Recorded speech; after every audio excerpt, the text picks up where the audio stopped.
नमः शंभवाय च मयोभवाय च नमः शंकराय च मयस्कराय च नमः शिवाय च शिवतराय च।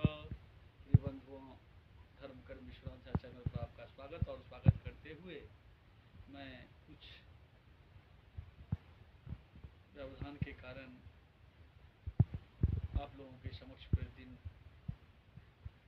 एपिसोड नहीं दे पा रहा हूँ, उसके लिए क्षमा प्रार्थी। और विशेष परिस्थिति में मुझे समय निकाल करके देना ही पड़ता है। उसी क्रम में आज कुछ हमारे सहकर्मी विद्वान आचार्यों के द्वारा ये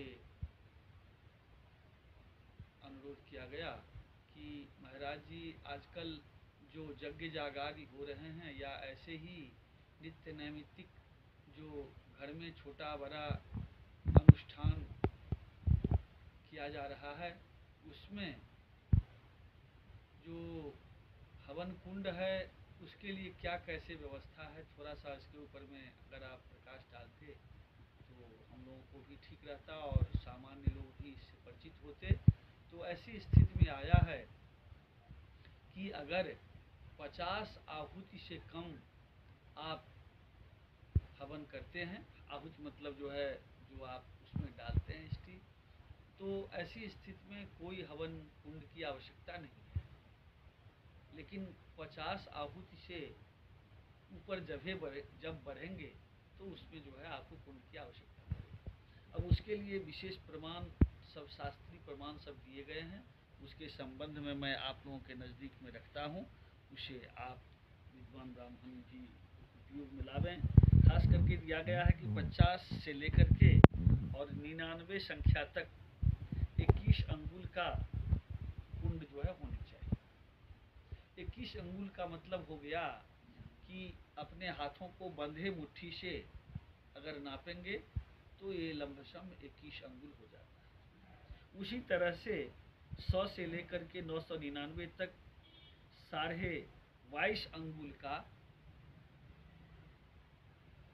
इसका प्रमाण आया है कि हवन कुंड होनी चाहिए। तो 22.5 का मतलब जो है आप 21 तक समझ गए, और उसमें थोड़ा अधिक, तो इसको अगर खोल देंगे हाथ को तो ये 22.5 हो जाएगा। इसी तरह से 999 से लेकर के 1000 तक में आया है कि हस्त प्रमाण, यानी एक और सवैया उसमें लगा दें। ये जो है कहने का मतलब जो है 1000 आहुतियाँ तक हो गया। और फिर आया है कि 1000 से लेकर के 10,000 आहुतियों तक 2 हाथ की जो है हवन कुंड होना चाहिए। फिर उसके लिए आया है कि 10,000 से लेकर के 1 लाख तक 4 हाथों की जो है हवन कुंड होनी चाहिए। फिर आया है कि 1 लाख से लेकर के और 10 लाख तक 6 हाथ का जो है हवन कुंड होना चाहिए।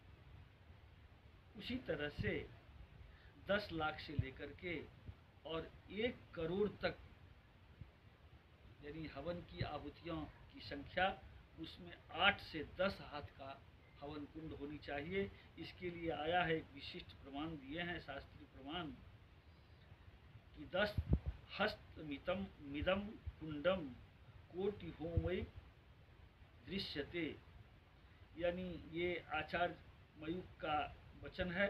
उस आधार पे आप कुंड का प्रमाण समझें और उसी आधार पर आप नित्य नैमित्तिक होम आदि का व्यवस्था करें। आगे और बहुत सारी जो शास्त्रीय आचार संहिता है, उसके संबंध में मैं कुछ विशेष बातें कहना चाहता हूँ। जय जगदम्ब, जय विष्णु।